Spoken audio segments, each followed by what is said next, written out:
সে ছিল মাত্র 16 বছর বয়সী এক স্কুল ছাত্রী। তার স্বপ্ন ছিল ডাক্তার হওয়ার, কিন্তু কিছু মানুষরূপী পশু তাকে 46 দিনে পরিণত করেছিল এক জীবন্ত লাশে। এটি কোনো কল্পকাহিনী নয়, এটাই বাস্তব। এটি ইতিহাসের সবচেয়ে ভয়াবহ, নিষ্ঠুর ও অমানবিক হত্যাকাণ্ডগুলোর একটি। আজকে আমরা জানবো জুনকো প্রুতা নামের সেই মেয়েটির গল্প। তো চলুন শুরু করা যাক আজকের ভিডিও।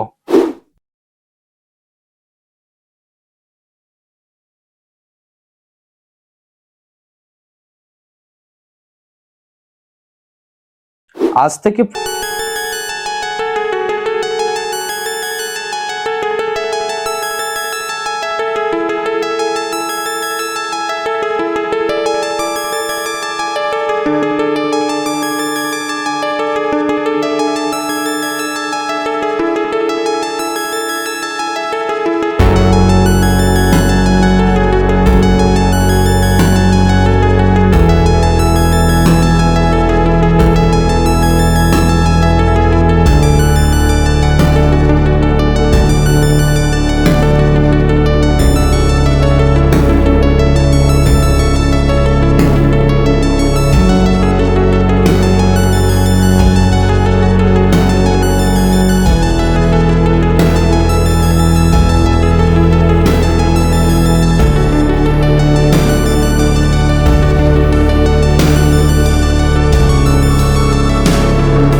আছে এমন কথাটি বলতে বাধ্য করলো তাকে।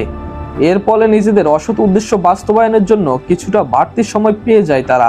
এমনকি যে কামিসাকুর বাড়িতে প্রুতাকে আটকে রাখা হয়েছিল, তার বাবা মা যখন প্রুতার উপস্থিতি বিষয়টি টের পান, তখন প্রুতাকে তারা তাদের একজন বান্ধবী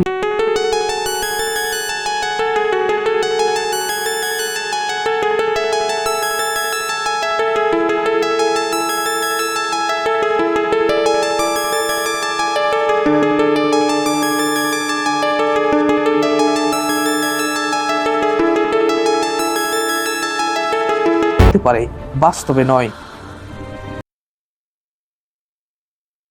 নির্যাতনের শুরু বলতে তাদের নির্যাতন এমন পর্যায়ে যায়, তারা জুনকো প্রুতাকে তাদের সামনেই হস্তমৈথুন করতে বাধ্য করত, এবং তারা এর মাঝে এক পশুর আনন্দ খুঁজে পেত। এরপর শুরু হতো দর্শনের পালা। একে একে মেয়েটির শরীরের উপর নিজেদের পশু স্বার্থ উদ্ধার করত দলটি। মোট 40 দিনে মেয়েটিকে 400 বারের বেশি দর্শন করা হয়েছে।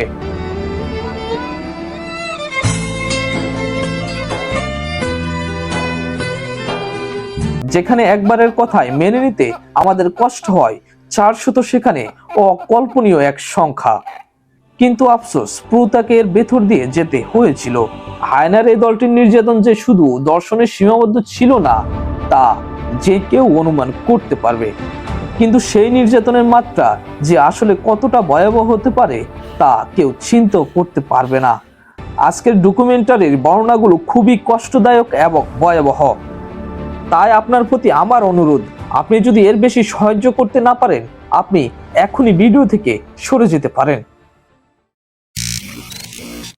সেই মানুষরূপী হায়নারা প্রুতাকে কোনো মানুষ মনে করতে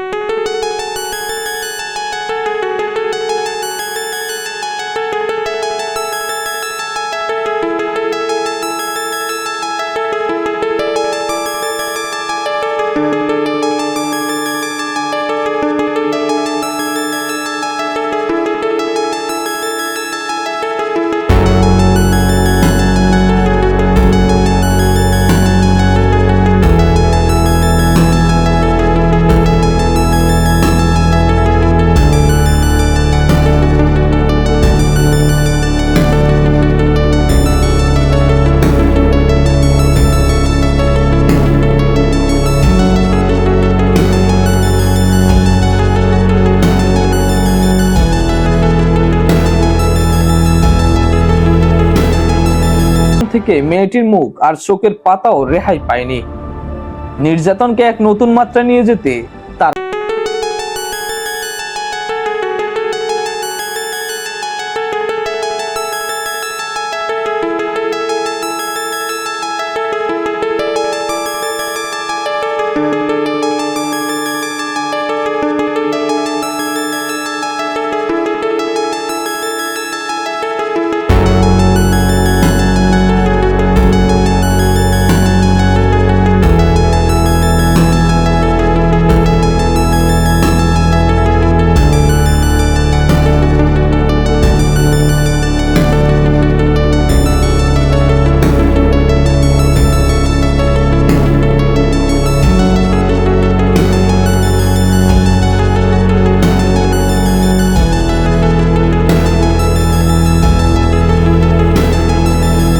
এক নরপশুর হাতে।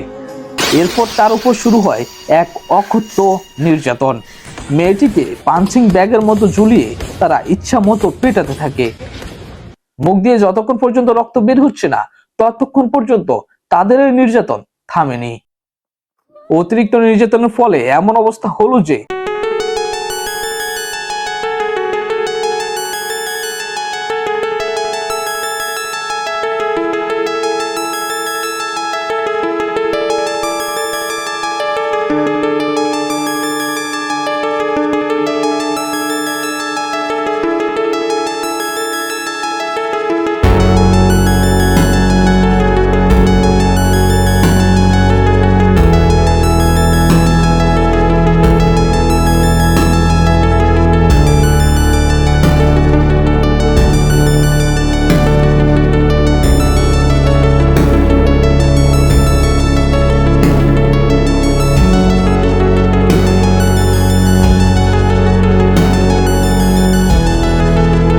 অত্যাচার চালাতো নরপশুগুলো। এত অত্যাচার মেয়েটি সহ্য করতে না পেরে তাদের কাছে শুধু মৃত্যুই কামনা করত। এতক্ষণ ধরে এত নির্যাতনের কথা শুনে যে কারো মনে প্রশ্ন উঠতেই পারে, কামিশাকুর বাড়িতে এত কিছু হয়ে গেল অথচ তার বাবা মা কিছু জানতেই পারলো না। আসলে তারা ঠিকই জানতেন, কিন্তু তাদের ভাষ্যমতে কামিশাকু সহ তাদের গ্রুপটিকে তারা ভয় পেতেন। তাই তাদের অসন্তুষ্ট করা কিংবা আইন প্রয়োগকারী সংস্থার কাছে যাওয়ার মতো সাহস নাকি তারা করতে পারেনি। একই কথা কামিশাকুর প্রতিবেশীর বেলাতেও প্রযোজ্য। এভাবে অকথ্য নির্যাতনের মধ্য দিয়ে 1 মাসের বেশি সময় পার হয়ে যায়। ফ্রুতার বাবা মা তখনও জানতে পারেনি তাদের মেয়ে আসলে অন্য ছেলের হাত ধরে পালিয়ে যায়নি, বরং তাকে অপহরণ করা হয়েছে। তার বান্ধবীরা তখনও বুঝে উঠতে পারেনি কিভাবে তাদের এই বান্ধবী হঠাৎ নিখোঁজ হয়ে গেল। অবশেষে মহান আল্লাহ রাব্বুল আলামিন ফ্রুতার দিকে মুখ তুলে চাইলেন। দিনটি ছিল 1989 সালের 4 জানুয়ারি। পশুদেরই একজন মাহজং খেলা হেরে গিয়ে প্রচন্ড ক্ষিপ্ত হয়ে উঠে রাগ জাগতে বেশ নেই ফ্রুতার শরীরটিকে প্রচন্ড পিটিয়ে মেয়েটিকে একেবারে আধমরা করে ফেলে তারা। তারপর রাগ না কমলে তারা মেয়েটির শরীরে আগুন ধরিয়ে দেয়। এতদিনের নির্যাতনের পর এবারের অত্যাচার আর বেচারি সইতে পারল না। আনুমানিক ঘন্টাখানেক পর মারা যায় সে। এতদিন নির্যাতন সইতে না পেরে মৃত্যুকে কামনা করত সে। আজ তার সে আশা পূর্ণ হলো। ফ্রুতার হত্যা নিঃসন্দেহে মানব জাতির ইতিহাসের এক করুণতম অধ্যায়। তারা ভয় পেয়ে তার মৃতদেহটি একটি তেলের ড্রামের ভিতরে ভরে সিমেন্ট দিয়ে ঢালাই করে দেয় এবং একটি পরিত্যক্ত জমিতে ফেলে দেয়। একটি মেয়ের উপর এত নির্যাতন চালিয়েছিল যে পশুগুলো তাদের নৃশংসতম মৃত্যু কামনা করবে যে কোনো মানুষ, কিন্তু আফসোস সেটি হয়নি। 2 মাস পরে এক অভিযানে এক অভিযুক্ত নিজের আরেক অপরাধের জন্য ধরা পড়ে এবং ভুল করে জুনকর হত্যার কথা বলে ফেলে এবং পুলিশ তাদের কথা মতো তদন্ত করতে গিয়ে তাদের কথা সত্য প্রমাণিত হয় এবং পুলিশ কংক্রিটের ড্রাম খুঁজে পায় এবং জুনকর দেহ শনাক্ত করে। পরবর্তীতে তাদের বিচার হয়। 4 জন অপরাধী ছিল অপ্রাপ্তবয়স্ক, 17 থেকে 18 বছর বয়সের মধ্যে, তাই তারা পুরোপুরি শাস্তি পায়নি। সর্বোচ্চ তাদের 20 বছর জেল হয়েছিল। অনেকেরই কয়েক বছরের মধ্যে মুক্তি পায়। তারা পরবর্তীতে আবারও অপরাধে জড়ায়। জাপানের এই রায় নিয়ে তখন তীব্র জনরোষ তৈরি হয়েছিল। জুনকো প্রুতার হত্যাকাণ্ড শুধু একটি মেয়ের মৃত্যু নয়, এটি ছিল মানবতার এক চরম ব্যর্থতা। তার উপর হওয়া নির্যাতন ছিল অবর্ণনীয়, অমানবিক এবং অসহনীয়। এই ঘটনা আমাদের স্মরণ করিয়ে দেয়, কোন সমাজ তখনই ব্যর্থ যখন একজন কিশোরীর কান্না শোনার কেউ থাকে না।